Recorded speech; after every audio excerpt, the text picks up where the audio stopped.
Hashem and Baruch Habayim. Welcome to our advanced studies here at Congregation Mashiach Yisrael. This is our study on Tanya. Tonight we're going to be studying chapter 38. Mi yiftach latana b'tefila uvracha. Who would like to open us with prayer and a blessing? Avi, we are so thankful that you give us an opportunity to come and to know you better, to study, to learn, to find ourselves approved, but even more than that, to get closer to you, because the more we know about you, the more we know about how you work, what you think, what you feel, and what you want, lets us to get closer and closer to you, and that is always our goal. In Yeshua's name we pray. Amen. Amen. Baruch atah Adonai Eloheinu melech haolam asher kidshanu b'mitzvotav v'tzivanu la'asok b'divrei Torah. Amen. So, tonight we're going to be studying chapter 38. Chapter 38 leads us into a new 3-chapter segment, which is part of a greater whole. This is not my book. Guess whose book this is? This is a class book. Oh, very nice. I'll let you get yours in. See? Oh, very nice. That's why we got stamps. Mm-hmm. Can't peel off the stamps. Oh, you know what? So, Which puts mine on the shelf at home. Would you like to mine? You could write in it. Oh, no. No, it's okay. You know how you like it. I better put my pen down while I put my notebook over here. And I'm going to use that thing, I guess. that works just fine. That's why we have. For this exact reason and others. So, you may have recalled that in chapters 35, 36, and 37, we began speaking about the fundamental importance of mitzvot observance. Practical, actual, literal mitzvah observance. God says, I want you to say Shema before you go to sleep, and when you wake up, we actually have to say those words, right? It's not enough to think them. We talked about actually taking up the lulav and the esrog on Sukkot, waving the 4 kinds. We actually have to do that. We can't just think about it. We talked about giving charity. It doesn't help if you feel like you want to give charity. That person needs some money for food today. So you actually have to give the charity. And this is the foundation of our service with God. Man can't eat thoughts. Man can't eat thoughts, right? He needs bread. Or intentions. Or intentions. So we discussed that these 613 mitzvot and all of their offshoots, both rabbinic and otherwise, are our pathways, our avenues, our highways with which we can connect to God. And we can't conjure up an artificial relationship with God because he's infinite and we're finite. So the only way to get to him is through preordained, pre-described, pre-prescribed pathways that he set before us to be able to reach him. And that's what a mitzvah is. And that's why Judaism is such a focus on mitzvah observance, and that is actually part of a rift that has developed over the past 2,000 years or so between Jews in general and Christians in general, whereas we read some of the epistles of Paul and some of the other thoughts that we find in the New Testament that leads us to believe that there's a different importance, right? The importance is more on your faith than it really is on the actual things that you do. And that's true from a certain perspective, and that's the perspective we're going to start highlighting tonight. So we spent 3 chapters already talking about how important it is to actually do the mitzvah. God counts mitzvahs on a 1 and 0 basis. Either you did it right or you didn't do it, right? So when it comes to the concept of kavana, and this is a concept that we're going to be exploring for the next 12 chapters or so. Again, last 3 chapters starting at 35 through pretty much the end of Tanya here constitutes a pseudo-section where we're talking about the way that we do these mitzvot, the way that we relate with God. I mean, the first part of Tanya, we talked about who we are, what we're made of, what the world's made up of, what God expects us to do in this world to be able to get to him and connect to him, and that's all wonderful and beautiful. Now that we have this information, we need to take it a step further and say, how can I perfect my relationship with God? And this is really why the Tanya, first book of Tanya here, Likutei Amarim, Sefer Shel Beinoni, the book of the intermediate, is called the long, shorter way. What was the long, shorter way that we decided to try to accomplish? What was this pathway we decided to take at the beginning of Tanya? Who could tell us about the long, shorter way? To avoid the brambles. Avoid the brambles, right? Remember the story in the Talmud. Do we have anything else? To do the mitzvah. To do the mitzvah. That's also very true. The idea that it's easy for us to change our garments, and it's less easy for us to change the way we think and feel about things, right? I could change what I'm thinking right now by deciding to think about an elephant instead. I could change what I'm speaking now. I could get up and start talking about whatever. Or I could change what I'm doing. I could get up and go, right? Whereas the way I understand something or the way I feel about something is very difficult to change. If I want to understand geometry, I have to go and study geometry. It's a time-consuming process. But by changing the way... Rav Shaul said it just different words, be transformed by the renewing of your mind. Transformed by the renewing of your mind. So what exactly does that mean? He's describing the long, shorter way. So that means by over time, repetitively, by making a habit of it, changing the way we think, changing the way we speak, and changing the things that we do, we can over time affect our emotions. We can actually develop an emotional connection with God that's based on real emotions that we fully understand because we've been training ourselves for years to do so. And when we have those emotions in line, then slowly over time it's going to change the way that we understand things and how our intellect works in general. And we will become more godly people over time. This is the long, shorter way. It's exactly what Yeshua said for us to do. There is one way to get to him. It's this. It's not the short, longer way where we could just think about God and feel about God and that should be enough for us to get into heaven. That's not our goal. Our goal is to make this world a more holy place. Aaron brought the sacrifices up to God. Moses brought the tablets down from heaven. We need to have a dual effort here. So on the one hand, again, back to chapters 35 through 37, we need to actually do the mitzvah. You're not going to get anywhere if you don't do the mitzvah. Thinking that it's very unfortunate that there are people who are hungry in Africa all day is a nice thought, but it doesn't help them eat, right? Whereas there's also a discussion and a conversation, and I guess you could say an argument, that the kavana, the intention, the devotion, the meditation, the concentration, what's going on in our hearts and minds when we're doing a mitzvah or studying Torah or engaging in prayer, these things can amplify and augment and change the way that our mitzvot or our Torah study or our prayer is actually connecting us to God. Okay, you're on the road, but if you don't spend any time on the road, metaphorically speaking, traveling on the road, but you just are asleep the whole car ride, then it doesn't really affect very much. I mean, your journey is not very illuminated, right? You didn't learn anything from your journey. You just arrived at the destination. So while it's very important to do mitzvot, again, that's the foundation of everything. A mitzvah done without any concentration or any devotion or any intention or any focus or meditation, these mitzvot are worth much less than a mitzvah that's done with the heart, right? If you ever pray so hard and so with such focus that you're shaking and sweating and crying to God when you're praying, that prayer obviously is going to do a lot more for you than a prayer that is just lip service, right? And I think this is something we all kind of intuitively understand. That's kind of the point where it was brought up in the epistles. Really what's important here is the kavana, your faith, because again, I think this is one of the things that we need to remember. Who exactly was it that Paul was speaking to? Rav Shaul was speaking to a lot of Gentiles who were coming from a world where it was very, very difficult for them to keep mitzvahs, even if they wanted to, right? It was very difficult to eat kosher. You're not going to find a kosher shochet in some suburb of Rome, right? I mean, you may today, but back then, it was very difficult to find any kosher shochet outside of Israel. Well, the first question was, what's a mitzvah? First question was, what's a mitzvah, right? So we have this opportunity to serve God. We have this opportunity to connect with God, and it's augmented by the way we feel about it, right? That's going to be the focus of our next 3 chapter segment here, 38 through 40. And the title of this section is called Intent, or Kavana, in Torah Study and in Prayer. Intent in Torah Study and in Prayer. Chapter 38, that's the title, Intent in Torah Study. That's the chapter of the title of this 3 chapter segment, 38 through 40. 38. Does question? Yeah. It seemed to me as you were doing the intro up to here. Yeah. That you included also the service, the performance of the mitzvah. Absolutely true. As needing to have the right intention. That's absolutely where we're leading up to. So, not only Torah study and prayer, but also service. Also service, I think, is a very accurate to be able to add that to the title. This is what I pulled off the chart of Tanya. So. I missed that. Possibly. But you'll see the Alter Rebbe is building up to a long understanding here. So after this 3 chapter segment, we're going to have another 9 or 10 chapter segment just on love and fear. What does it mean to love and fear God? Why is it so important for us to work to it? And what does this mean in the grand picture of the long, shorter way, right? Mm-hmm. So that's where we're moving to, and I think service is going to come in a little bit stronger in that spot. Later, okay. And this section is from chapter 38 to 40, just as the next 3 chapters. Okay. And the title of this chapter specifically, again, based on our handy-dandy map of Tanya, is Action and Intention, body and soul.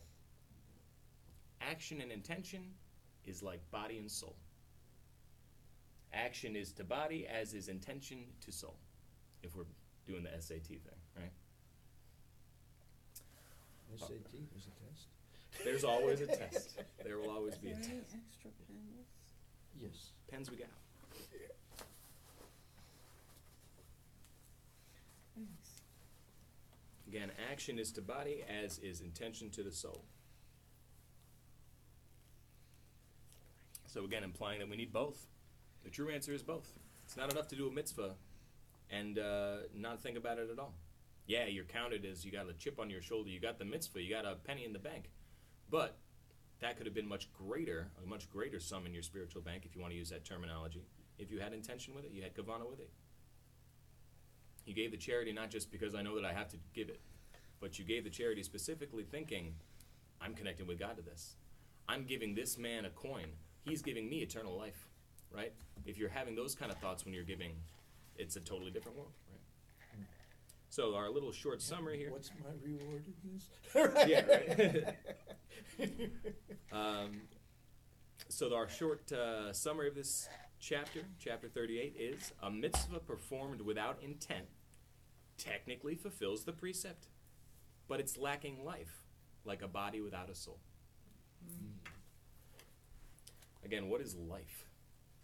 The Bible says God formed the body of man from the dust of the earth, from the clay, right? And then he breathed the breath of life into his nostrils. What's the words that immediately follow that? And he became a living soul. All right. And he became a living soul. The body itself is not enough to make him alive. The soul itself, without being put into a body, is not called life. That's what happens when you die. The soul comes out of your body. What's called life? Body and soul. So when God says, I'm going to grant you eternal life, it means a body and a soul. Doesn't mean we're going to stay in heaven as spirits forever. It means we're going to be right here with a body and a soul. All right. Ready to begin? Right. All right.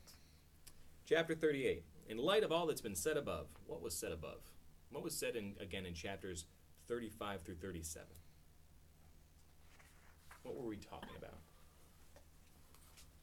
The last couple of weeks of our study here. Man's ultimate purpose is to prepare a dwelling place for God in this world. That is the purpose and the performance of mitzvot. Mitzvah, we talked about the primacy of deed, how important it is to physically do actual real mitzvahs. And that when you do a mitzvah, we studied last week that you're actually changing the spiritual nature of a given object. I'm drinking my coffee here that I said a bracha on earlier. And because I said the bracha and because I'm using its energy, the caffeine rush to be able to get me to study Torah better, that caffeine, that coffee bean, right, is now a part of holy service. Whereas before, coffee can't really be holy unless a scholar drinks it to study or a Jew drinks it to be able to go to work and provide money for his family or whatever the situation might be. Right? In fact, last week's chapter title was Perfecting the World One Mitzvah at a time. Mm-hmm. We all have our little sphere of influence, right? There's a certain number of molecules that are going to be within my reach during my entire lifetime. That's my pool I could pick from to make holy stuff out of, right? I can't really affect this stuff. I mean, I don't know if I'm going to Timbuktu tomorrow, but whatever's in my future, these are the molecules I had to react with to make holy somehow, to flip from Klipat Noga into Sitra Kedusha, the side of holiness. So in light of all that, one will clearly understand the decision of halacha. What's halacha again? Halacha is law. What it comes down to, halacha comes from the root word lech, which means to go, to walk. Halach means to walk. How do you walk out God's will? God's will is a mitzvah, fine. He says, keep the Sabbath holy. What exactly do I do to keep that Sabbath holy? That's halacha. In fact, I was reading something that related halakha to oral law, oral Torah. It's the practical end of the day decision. It is the how to. It's the how to, which The essentially the is the details. role of the oral Torah, Mm-hmm. right? That's what God told Moses for those 40 days. He already had the tablets, right? Mm-hmm. Or he already had the Torah, rather. So you will clearly be able to understand, knowing that the mitzvah is the primary focus here, then you're going to be able to understand the decision of the halacha that has been laid down in the Talmud and the codes, that meditation, or so we're talking about thinking words in your head, thinking thoughts and pictures in your head, meditation, is not valid instead of verbal articulation. And if you want to go find that, it is in the Talmud Tractate Brachot, chapter 20, side B. It's also in the Shulchan Aruch, our Code of Jewish Law, or Chaim, the basic daily mitzvot, 62.3. So verbal articulation is not enough. So that if one had recited the Shema only in his mind and his heart, so I'm sitting here and it's morning, and Wait a minute, meditation's not enough. meditation's not enough? You said verbal articulation. Oh, I'm so sorry. Meditation's not enough. You need the verbal articulation. So if I'm sitting there, it's early in the morning, and it says I recited the Shema only in my mind and heart, even with full force of concentration, my kavana, I'm focused on God, I'm shaking and sweating and tearing up because of how much I feel about Him. When when a Jew says the Shema, when we say the Shema, we're supposed to cover our eyes and think as if we're willing to give up our life for God, right? This is our ultimate connection with Him. God is our God. He's up there or something, but He's also one. He's Echad. He's within us. He's within every atom of existence. And I have a chance to partner with Him and make this creation a better place. This should bring you to tears when you say Shema, right? So this is what I'm doing. But I never moved my lips. That's what the Alter Rebbe is bringing up here. I never spoke it. I just felt those thoughts. Maybe I even put my hands over my eyes. But I didn't say it. The mitzvah is to say it, to speak it. He has not fulfilled his obligation. And therefore he's actually required to recite it again, orally. So you need the kavanah, it's important, but at the same point, if you didn't actually do the mitzvah, it counts for nothing. Again, mitzvahs are counted on a 1 and 0 basis. It's kavanah that goes through colors and layers.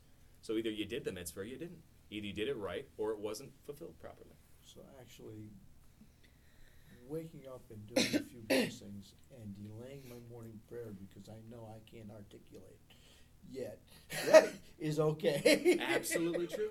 There's the famous story of the Rebbitzin, I believe, of the Rebbe or the previous Rebbe. And she had a situation, a health situation, and she went to the doctor, and the doctor says it's very important, as soon as you wake up, you should eat. Because you need the blood sugar, or whatever the situation might have been. So she tried to outsmart the doctor. So she woke up 2 hours early to get her prayers done so that she could eat at the time where she normally woke up, and it didn't work. And her husband, the Rebbe, comes and says, better you should eat to pray than pray so that you could eat. Right? So that's our life. You wake up, you have stuff to do, you need to get in the right frame of mind before you approach God. Enough that you could actually fulfill the obligation of reciting it orally. Articulation. Similarly, with grace after meals, Birkat HaMazon, we're supposed to say after we eat, thank you, God, for the good land which you gave us, which is ordained by the Torah. That's a biblical mitzvah. They say if there's ever a doubt as to whether or not you should say a blessing, like, oh, I don't remember if I said my blessing over my cup of coffee here. Did I say Shahak on the Abador, or did I forget to do it? What's the halachic ruling there? Do you remember? Do it again. Nope. No, it is skipping. Really? Because if you've already done it, then you're making a baruch in vain. In vain. And it says in the third commandment of the 10 Commandments, which is tantamount don't to take God's taking name God's in vain. name in vain. Right. So we've got to be very careful whenever we say God's name, right? Otherwise we say Hashem, say God. We don't say the holy name, right? So if I'm confused as to whether or not I've said my bracha, the mitzvah thing is to not say the bracha. That's it. Now, you could go, God, I don't remember if I said the baruch over his coffee, but Baruch Hashem. Baruch Hashem. I'm There's a thinking new about blessing. I'm thinking about God again. That's a new praise. That's fine. But don't use the name. Right. So there's one major exception to that. What's the one major exception? I'll give you a hint. It's right here on our page. Page 180. The one major exception is grace after meals. Well, Because of all the blessings are rabbinic in origin.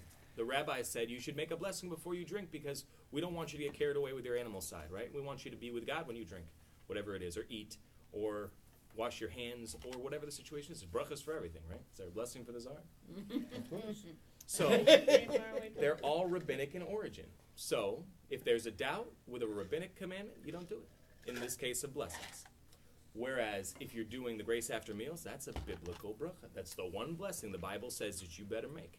Deuteronomy 8:10. After you've eaten and you're satisfied, you shall bless the Lord your God for the good land which he gave you. So if you're not sure if you said grace after meals or not, the halakha says say it again. Because that one, it's a biblical commandment. It's not a rabbinic commandment. So also similarly here, you have to articulate the Birkat HaMazon. You can't think, oh, thanks God for the grub, and then move along. And the other benedictions which were ordained by the rabbis and with prayer. So when you're saying a bracha over your cup of coffee and you know that you haven't said the bracha yet, the mitzvah is to speak it. It's not enough to think the bracha. It's not enough to think the bracha. You need to actually articulate God's name, in this case, as has been ordained. Same as with prayer. You can't think your prayers. When you're going through the Siddur, you need to articulate out loud. In Torah study, you need to articulate these things out loud. If there's one person studying Torah, he should be speaking the words he's reading. You're not reading a newspaper. You're studying God's word. Yep. It's something special. The Alter Rebbe seems to set apart the Shema and the first blessing of the Amida. We're going to get to that. So, on the other hand, if he has uttered them with his lips but did not intend with his heart, he has fulfilled his obligation ex post facto. So even if you didn't have the greatest intention in the world, the fact that you said it, you're counted as you did the mitzvah. Good boy, you did the mitzvah today. Very good. Check. He got it done, right? It's not the best it could have been, but you want it better? Do it tomorrow. Try again harder tomorrow. Try better tomorrow. And he's not required to repeat them, except for two special places. And these are the two places in our daily prayers where you have to make sure that your kavana matches your words. Those two places are the Shema and the first blessing of the Amida. The Shema and the first blessing of the Amida. When you think about the Shema, you should really be thinking that God is one. Doesn't mean there's one God and not 10, but that God's in everything. And that God is my God, and there's a personal connection here. You need to think those thoughts. Thoughts of self-sacrifice, perhaps. If God asked me, then I would do anything. Whatever. You need to be thinking something along those lines when you say the Shema. If you didn't, the halach is to repeat it. You should repeat it. Just the first line there. Similarly, with the first benediction of the Amida, when we say the Amida, what do you say? Why do we open the Amida the way we do? How do we open with it? Say, Baruch atah Hashem, Elokeinu v'Elokei Avotenu, Elokei Avraham, Elokei Yitzchak, v'Elokei Yaakov, the God of Abraham, the God of Isaac, the God of Jacob. Why do we start our prayers with that? What? We're reminding him. God of our fathers. We're showing our name badge, right? This is our swipe card to be By able the to get way. into the building, right? Do you know who my pedigree is, right? We are children of Abraham, Isaac, and Jacob. Even the convert especially takes Abraham as his father, right? Right. Because Abraham turned away from idols, I am in the same light that I turned away from idols, and I'm going to worship the one God. And this is how I approach you, God. Remember me? Remember who I am? This is who I am. That's how we start the prayer. So if you want to The have first line is, blessed are you, Lord our God, and God of our fathers. Abraham, Isaac, and Jacob, listing them specifically. Great, mighty, and awesome God. Right. So we start that way because this is how we want to enter our connection with God. We're saying, I'm not coming to you because of this is some kind of stressed request. I'm not coming to you as a nation of the world. I'm coming to you as your child, specifically part of the olive tree. And I want to be with you right now in this special time of prayer that I've set aside for us to be right now. Right? If you don't have that focus when you go into the prayer, the rest of the Amida doesn't do its job. So if you say, and again, I cast my own stone here, it's very difficult first thing in the morning when you don't even want to be awake to say everything with the full kavana. But if you miss it and you say, you know, and you go through it and you say, okay, Abraham, and then you get to the end of it and you come to the bow and you're like, oh, shoot, right? I didn't even think about what I just said for that last paragraph. What's the mitzvah? The mitzvahs go back and do it. It's a couple of words, you know? Remember to wait for God to go. Right. Hey, It almost what are you seems doing? like you should apply to the first The first two? blessings. I mean, they're very special. Well, it's really just the first line of the first of of the the first Amida. line. It's to you Well, is it remember the the pedigree. blessing you sent me? What'd you say? Is that the blessing you sent me? No, this is in the regular Amida that we say, the silent prayer every day. Excuse me. So, baby step. this is, by the way, quoted in the beginning of chapter 2 of Sefer Brachot, or Masechet Brachot, the chapter of blessings. Up to here, the commandment of intention, kavana, applies. Again, kavana means attention, intention, devotion, connection, meditation, my love, my awe, my fear. You know, I'm getting my mind and my heart into it, right? Your intellect and emotion, that's kavana. From here on comes the commandment of recitation and so on. So you need the kavana for the first line of the Shema and for the first line of the Amida. And for everything else, if you just recite it and you were thinking about the stock market and praying while you're thinking of the stock market, then it counts. It counts. You get your check mark for the day. Very good. Could have been better, right? And again, this is the answer if you're a rabbi and people come to you and they say, Rabbi, I was saying the blessings today and I wasn't even thinking about it, and what should I do? Should I go and repeat it or what? And the answer you give them is what? Where were you on the first line? Right. So long as you said the first thing good, Try better tomorrow. You don't have to repeat it. You got counted for today. Try better tomorrow, right? The reason is that the neshama needs no perfecting. What's a neshama? Soul. The highest level of our soul that's contained within our body. Again, our body contains 3 aspects of the soul, which is cut into 5 parts. 3 of them are within us. 2 of them hover above us. The lowest is the nefesh, that energizes our action, our motion. The intermediate is the ruach, the spirit. This energizes our emotions. And the highest is the neshama. This energizes our intellect, how we think. This is a soul power that is expressed through thought. That's what neshama is all about. So the neshama, the soul, it needs no perfecting by herself. God put a holy soul, a holy piece of him inside of us.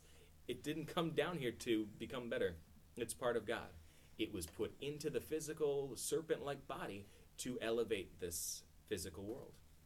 That's the point, as we've been studying for many chapters now. So the neshama needs no perfecting for herself. Again, all souls are feminine.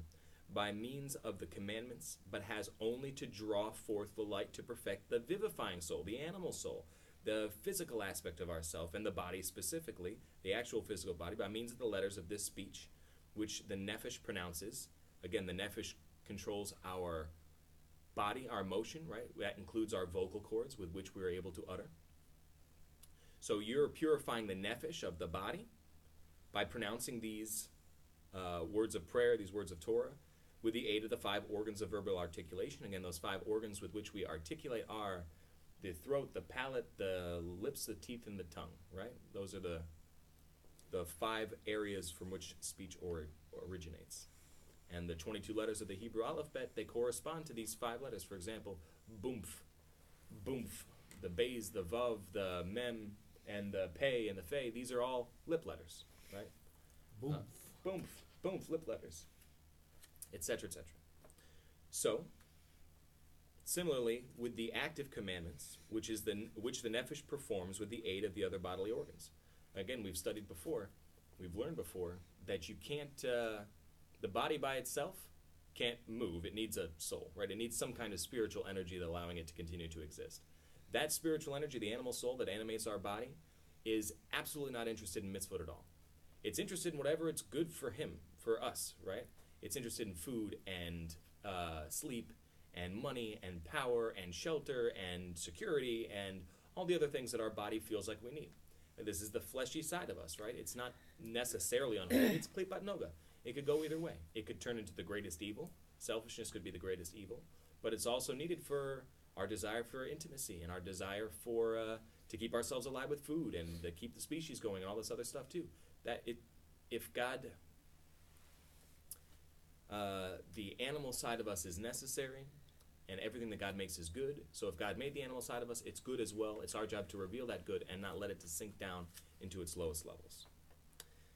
Nevertheless, it has been said that prayer or another benediction, another blessing, a bracha, recited without kavana, is like a body without a neshama. That comes from Shnei Luchat Abrit, Volume 1, 249b. So a prayer or a blessing or anything else that we're doing godly that is just done by rote, by lip service, without any kind of kavana at all, you're not even thinking about what you're doing, it's just happening automatically, is like a body without a soul. What one word could we use to describe a body without a soul? Dead. Dead. It's not alive at all. A ghost. A body without a soul? Oh, body without a soul. That's a corpse, right? It's the corpse. Yeah. Right. It's there's really nothing to it at all. So that's not helpful, right? Our mitzvah is like it's like death. It's like a corpse. Like a lifeless great. body. Like a lifeless body. It's counted that you have the mitzvah. Very good, you have the mitzvah. God's going to have to breathe new life into that because you obviously didn't do it when you had the chance, right? This means that just as in all creatures of the world, in this world, possessing a body and a soul, and again, this is fundamental to the next part that we're going to discuss, so let's just hit it really quick and make sure we understand it. Everything that's here has some kind of root in heaven. If it didn't have a root in heaven, it wouldn't be here. There's a spiritual energy, a spiritual essence, something from God that is keeping the table in existence and not letting it revert back into the nothingness from whence it came. There's something within air, there's something within water, there's something within a plant, there's something within animals that keeps them here It's their spiritual representation, right? Everything that's here that's alive needs a body and a soul. So we humans, we're like really godly and stuff. So we have two souls, right? We have the animal soul that functions our body. That's what we think in, by the way, is our animal soul. Then we have the still small voice inside us, the godly soul, which is holier, which wants to do godly things, which wants to do mitzvahs. And it's the battle between these two souls that makes up our everyday life, as we've studied in the beginning of Tanya.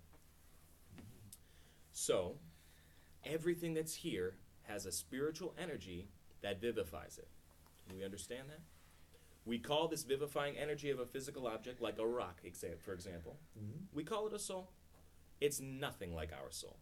We call it a soul. Totally We don't have a better word for it. Different kind of soul. Yeah, it's a spiritual energy. Now, We Rav don't really have the language here. Shaul in the New Covenant Scriptures, Okay. 1 Corinthians 15, speaks of this very concept. Absolutely. Great capitalist, Rav Shaul. Do you want to elaborate? Well, he says everything has a soul, but it's a different kind of soul. Different kind of Basically, I'm paraphrasing, but he says, we have a soul.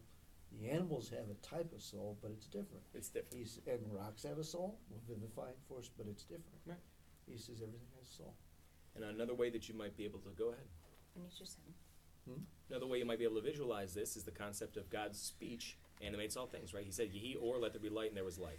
Yehi Rakia, let there be a firmament, and there were the heavens. Let the animals come forth from the ground, right? These letters of speech, this is the topic of Book 2 of Tanya, Shar HaYichud Ba'amuna. These letters of speech make up the spiritual energy that keeps physicality in existence and not reverting back to the Word of God from whence it came, or what we call nothingness. Go ahead. This is like just one of those questions. Sure. Do animals, like the bigger animals, like not a hamster, but a dog, You gotta get something like hamster. that. Do they have, can they see or whatever, like the spiritual realm, or do they have souls or stuff like that? Yes, they have souls. They all have souls. They all have souls, is what All we just said. living things have souls. Right, but I But- mean, but I there's- mean, like when the kids were growing up, I called it Torah time, and Craig and I would sit in the living room, and all the kids would sit on the floor, and they would learn to read out of the Torah, and we'd pray or whatever. All the animals would eventually kind of like come like Noah the ark. So And I you see always similar things too, like God forbid there's a natural disaster, the animals flee. The elephant was chained to a tree when the tsunami was coming or whatever, and it pulled on the tree for 3 days, ended up uprooting the tree and carrying it with him and moving away because the elephant knew something was coming. well, in California they know ahead of time. Earthquakes, absolutely. So there's an awareness. Absolutely, there's an awareness. How far that extends, you'd have to ask King Solomon. But that's essentially it. There's also stories of dogs and knowing about a master's death Yeah. and being Sure. separated by a great distance too. So can they see the spiritual world? I think so. Essentially, there's a lot of evidence pointing in that direction. Again, very difficult for us to define or describe. We are taught about our souls, but Sorry, no, that's a good question. I distract. So, with this understanding that everything that exists has some kind of spiritual energy which vivifies it, which keeps it in existence, we can move on to the next topic here. This means that just as in all creatures of the world possessing a body and a soul, namely the nephesh, the aspect of the soul which makes motion happen, and the ruach, that which energizes our emotions, of all human flesh, and the neshama, again that's the intellect part, of all that has the spirit of life in its nostrils among all living creatures, all of which God animates and brings into existence ex nihilo, that's Latin for yesh me'ayin. I love translating other languages with other languages. It means something from nothing, right? From us, it appears to come from nowhere. The rock is here, it was there, right? But in reality, God spoke it there, right? That's what we mean ex nihilo. Constantly, again, this process of creation is not like God did it and left for 6,000 years. He's constantly engaged in it at every moment. Every second, everything needs to be plugged in, charged up to this spiritual source. Otherwise, it's going to fade out of existence. The parable, my teacher of blessed memory, Rabbi Gordon, whose yard site was just a few days ago, and I can't describe how much I've learned from that man, from this man. Pretty much everything I know about Tanya comes from this guy, Rabbi Yoshua ben Yomen Gordon. He had said it's kind of like a projector, like one of those old movie projectors, right, where it gets the projector on the screen. You could have a big movie going with horses and Indians, and there's screaming, and the cowboys, and everything's going on. There's a lot of action, and somebody unplugs the projector, and all of a sudden it's all gone, right? That light, which hits the canvas, is kind of like the soul or the spirit and the physical world. It's animated by God's constant energy. It needs that source of electricity all the time, otherwise it just will not be anymore. That's what the Alter Rebbe is saying here. God brings, animates, and brings into existence everything ex nihilo, yesh me'ayin, something from nothing, constantly, every moment. And if God were to withdraw his word for even a second, all of history would go with it, right? There by the prayer, he renews each day continuously The works of work creation. of creation. Each day continuously. This is right from the Siddur, right from the prophets. So he constantly is doing this by the light and vitality which he imbues into them. Again, light and vitality, we're talking spiritual stuff here.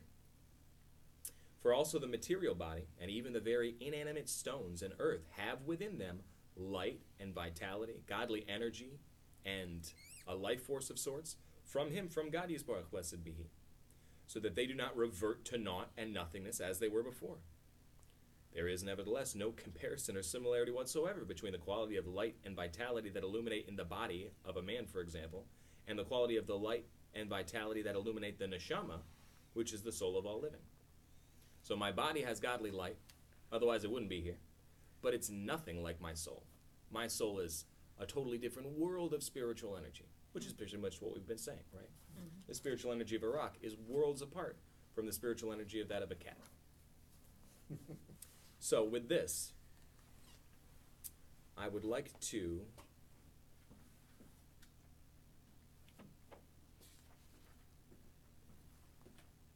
actually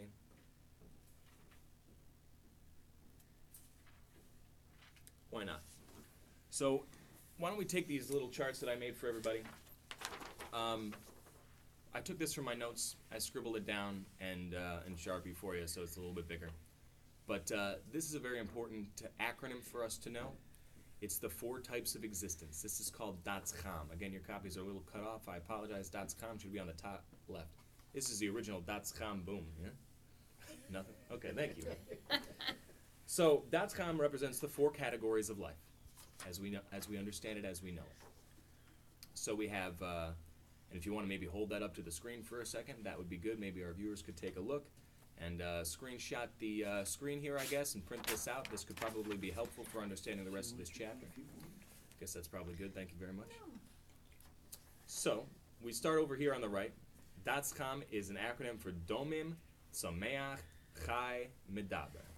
Domim means silent.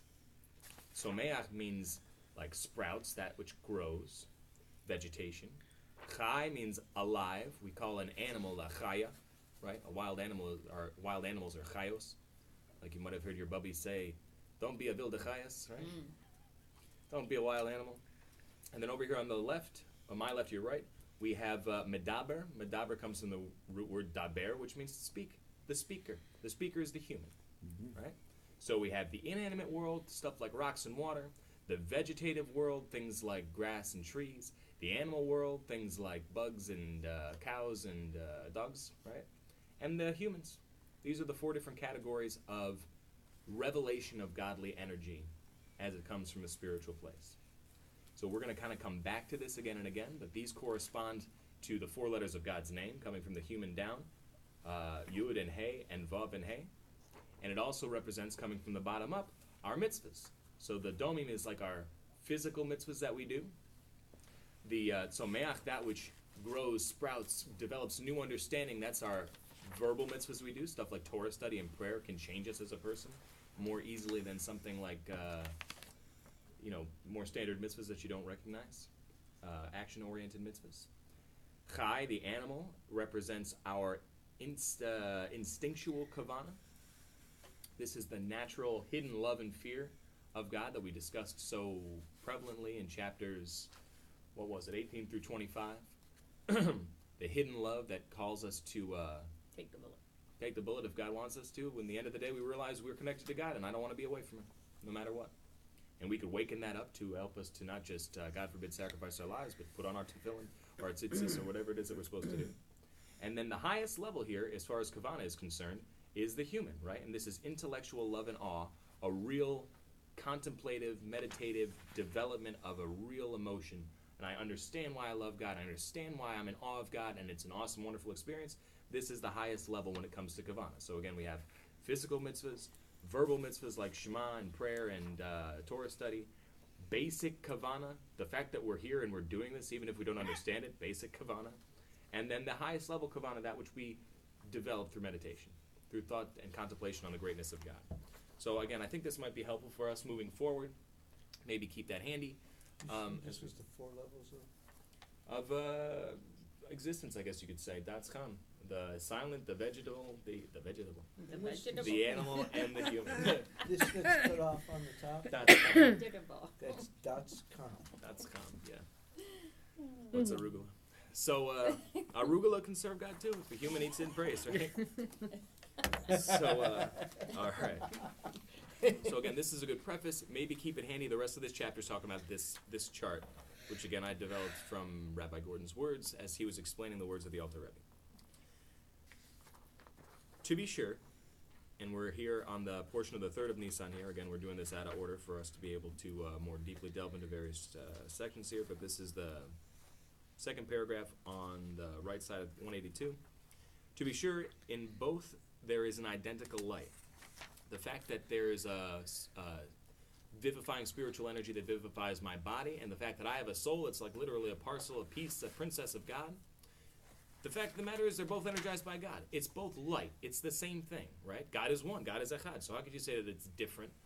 Why does a rock have different spiritual energy than I do? Or that of a cat for that matter? To be sure, it's an identical light. It's in terms of the tzimtzum, of the concealment of the countenance, of God's countenance. You can see God in a person much more easily than you can in a rock, right? Though if you see a lot of rocks, maybe you can think about God. I don't know. But it's way easier when you see a human doing something good to see God than it is looking at a dog or a cat or a tree. So it's in terms of the concealment of countenance and in terms of the identical garments wherein the light hides, conceals, and clothes itself. For both, the body and soul, are of this world, wherein the light and vitality issuing from the breath of his mouth, Yisbarach, blessed be he, is equally concealed in a general way by virtue of the concealment of countenance and by graded descent. This is called histalshalut, the chain-like descent between worlds. In the progressive lowering of the worlds, again, we said a little bit in our introduction about Abiyah, right? Atzilut, Bria, Yetzira, Asiya, the world of emanation, the world of understanding, the world of creation, rather, the world of formation, and our world of action here. This is an action-oriented world. And spirits can't do actions, right? We need a body for that. You need a physical world for that. That's why God put us here, to make this world a more godly place. So they're really all the same. It's just that on the lower levels, God is more concealed, right? He conceals himself greater in a rock than he does in me. Baruch Hashem. By means of numerous and profound tzimtzumim, contractions. Again, what's a tzimtzum? What's a contraction? It's a filter. It's a curtain. It's a concealment of God's divine energy, right? And he does this and he puts all these filters on himself so that his divine energy wouldn't burn us out of existence, because otherwise it's too much for us to handle. You can't blow up the balloon forever, it'll pop. Right? Each tzimtzum is a partial concealment. Right. And there are many of them, and many of them are very powerful. Mm-hmm. Infinite. Because God is infinite. Mm-hmm.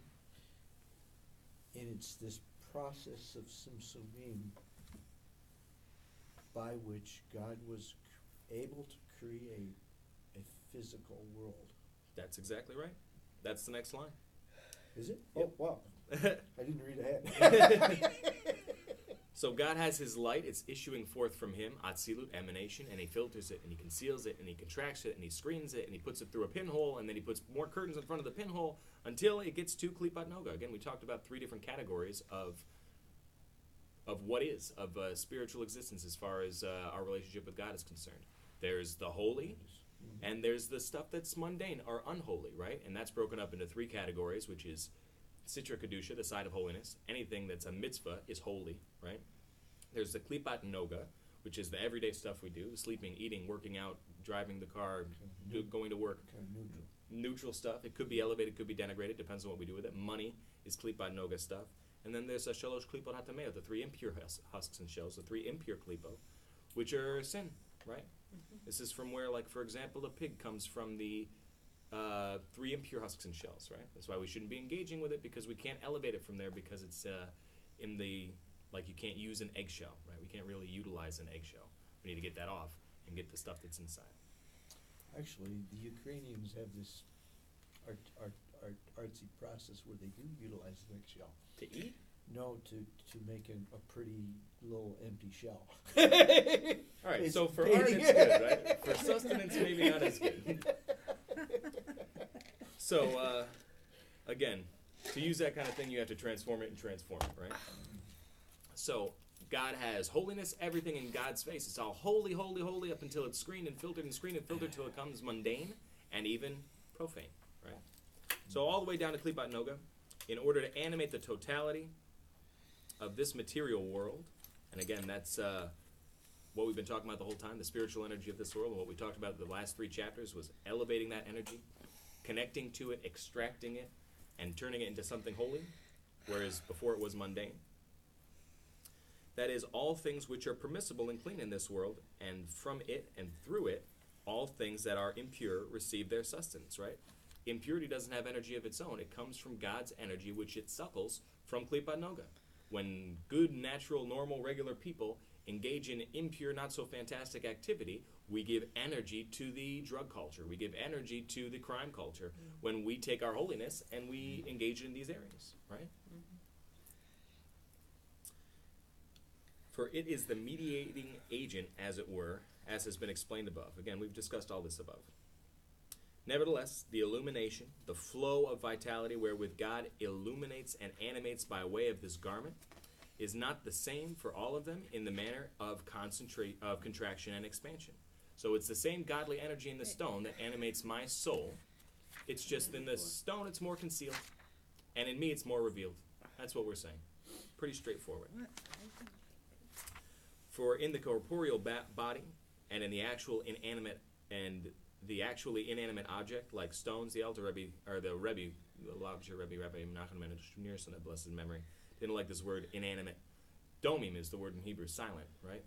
It says even the rocks will cry out in the world to come, why are you treading on me when you didn't keep Shabbos before, right? Who didn't like the word inanimate? The Rebbe.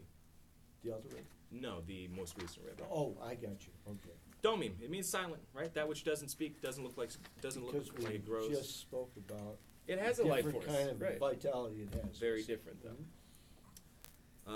For the corporeal body and in the actually domim object, like stones and earth, the illumination is one of the greatest contraction, which has no parallel. You can't really see God in a stone, unless it's like that grilled cheese where they saw Mary's face or something.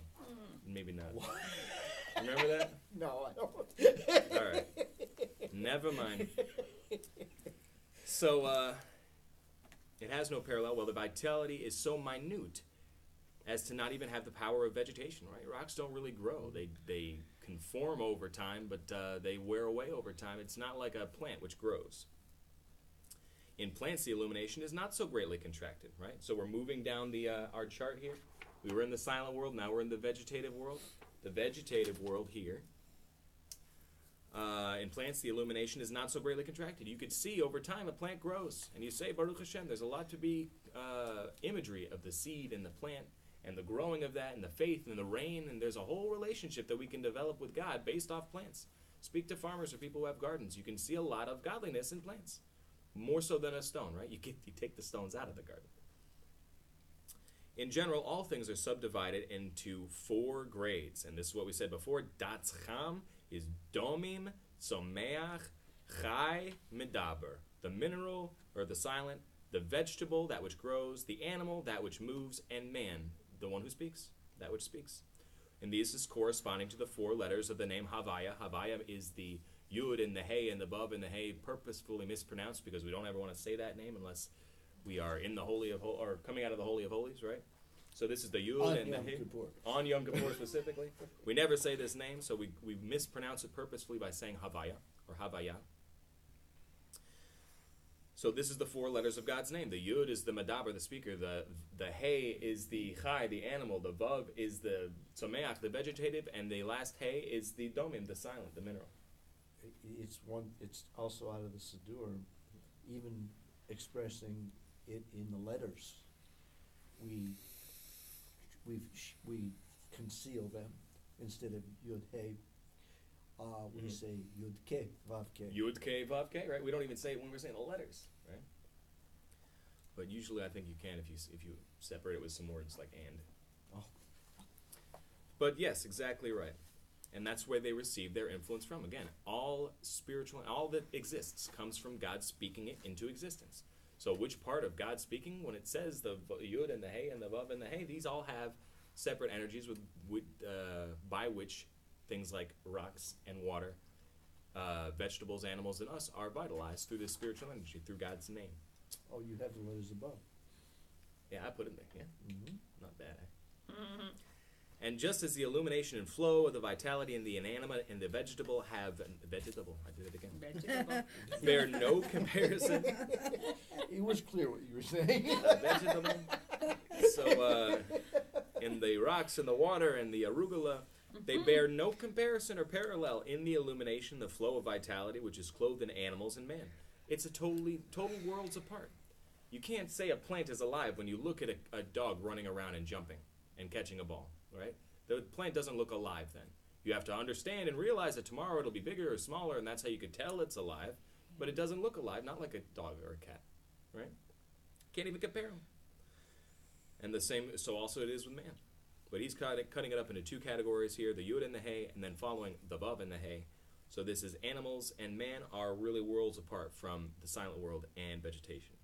Although in all there is one equal light in the category of concealed countenance, right? We're all God's energy concealed. In the end of the day, that's what we are. The source is the same. The source is the same. The light is the same. They have more concealment, more contraction, more tzimtzum. Which is clothed in the same garment in all of them, namely in the garment of Noga, right? Our bodies are made from Klipat Noga, right? Our animals that we eat, cows and chickens and stuff like that, they come from Klipat Noga. The vegetables that we eat come from Klipat Noga. We're not allowed to eat fruit that came in the first 3 years. That comes from the Shalosh Klipat HaTameh, the 3 impure husks and shells. That's not Klipat Noga stuff. We can't eat those things. And so also with the silent, I guess you can't drink stolen water, right? Stolen water. I guess not. So too, there is no comparison or parallel between the illumination, the flow of the light of the Ein Sof, the infinite one, blessed be He. His innermost will, blessed be He, that's the mitzvah, without concealment of countenance and without any garment whatsoever, which irradiates and pervades the active precepts, the active mitzvahs, right? In the end of the day, all the concealment in the world doesn't matter for much. If God says do this and I did it, right? I connected to Him in a very revealed way. He said do it and I did it, right? So you can break through all those layers of contraction and concealment and filters by just doing what God says. Right? That's what attaches us to blessing, really. And it sets up our world to come, as we spoke the other week. Likewise, in articulation and utterance of the lips without kavana, which articulation is regarded as real action, as I mentioned above, right? You need energy to move your vocal cords.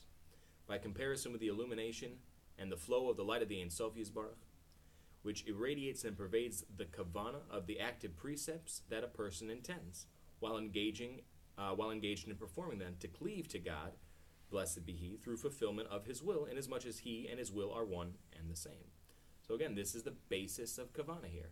I'm not just doing the mitzvah because Bubby told me to, right? I'm doing the mitzvah because I know that it's connecting me to God somehow, right? In a way that I couldn't do by myself. And I want to connect to God. And He and His will are one. So if I connect to His will, I'm connecting to Him. This is almost a little bit new. God and His wisdom are one. God and His Torah are one. This is God and the mitzvah Are one. That's absolutely true. Well, we've kind of been saying it the whole time if we haven't articulated it specifically that way. Let's see here. Similarly, in the case of kavana in prayer, in the recital of Shema and its blessings, and the other blessings, right, even a bracha before you drink a cup of coffee, wherein his intention is kavana, he attaches his thought and intellect to God, blessed be He. This is the basic level kavanah. I'm not just drinking this coffee because it tastes good or because it's going to give me what I want, but I'm trying to use this to connect to God. And that's the terminology of the word baruch, blessing. Literally means to draw down into pool, right? A berach is your knee, right? We want God to take a knee and come down to us like the Father comes down to his Son. Wow, that sounds kind of funny. We want God to take a knee. We want God to come to us. We're on the floor, right? And we want the grandpa, the Zadie, to come down and play with his kid. We say, Papa, right? It sounds kind of backward, or, you know. It comes two ways, right? God had to come down on Mount Sinai, and Moses had to come up to Mount Sinai. Right? Mm-hmm. This is also the terminology, or the symbolism, as we're going to study next week in Parshat Truma, of the two cherubim on top of the ark, right? Mm-hmm. The two cherubim on the ark, they're both like children. And because one of them represents the Jewish people, that's the girl face, and the other one represents HaKadosh Baruch Hu, the Holy One, blessed be He, acting like a child, like the old grandfather who gets down on his knees and plays with his kid on the floor because he goes goo goo gaga, because he wants to connect with the kid in some way that he understands, right? That's our relationship with God. That's what's sitting in the most holy place for us. Similarly, not that an attachment, devekus, the whole concept that we want to attach and cleave to God, that's this word devekut, of the human thought and intellect to Him, blessed be He, is intrinsically superior to the attachment through the performance of the active precepts in actual practice, as will be explained further on. So we're not saying again, we're saying, okay, the intent, the focus, it turns your mitzvah from black and white into color. It's amazing now. It's beautiful now. It puts a silent movie into a beautiful, what do kids like nowadays? The musical. It turns your mitzvah from a silent movie into a musical. It's beautiful, right? But don't let that make you think that a video game. Or a video game, right? You're really in it. But don't let that make you think that the mitzvah itself is not what's important, because it's only by doing the mitzvah, by getting on this road that God prepared for us, that we can even begin to connect to Him in that way. It comes specifically from the mitzvah, which is, again, important for us to remember. That said, if you get on the road and you sleep the whole time, you didn't accomplish much either. Rather, it is also His will, His baruch, that one should cleave to Him with one's intelligence and thought, and intention in the active commandments, and with the intention during the recital of Shema and prayer and other benedictions. This is exactly what Rabbi Manis Friedman said to us the other day when we studied with him on Parshat Yitro, where he talked about the whole concept of Anochi, right? I give you my soul in writing. This is the 10 Commandments. And he said very specifically, if you go ahead and you do what the spouse wants, okay, and you did it, and the whole time you're not thinking about them at all, then if God wants you, He doesn't have you. He's got a piece of you now, right? So He doesn't just want the raw mitzvah without anything else. He wants you to be in it, right? He gave you this opportunity to connect with Him. If you're sleeping through it, you're not really connected. Yeah, you did what He wanted you to do, so you get your pat on the head. But at the same point, it's worlds apart from actually being intimate with God at that moment. This special moment that He described and prescribed and ordained for us. Whatever moment that is, according to the 613 mitzvah. And the illumination of this supernal will, which irradiates and pervades this kavana, is infinitely greater and more sublime than the illumination of the supernal will, which irradiates and pervades the performance of the mitzvot themselves in action and speech without kavana. Again, a mitzvah without kavana is like a goof without a neshama. Is like a body without a soul. Right? Like a goof? Goof is a body. Goof. It is comparable to the superiority of the light of the soul over the light of the body, right?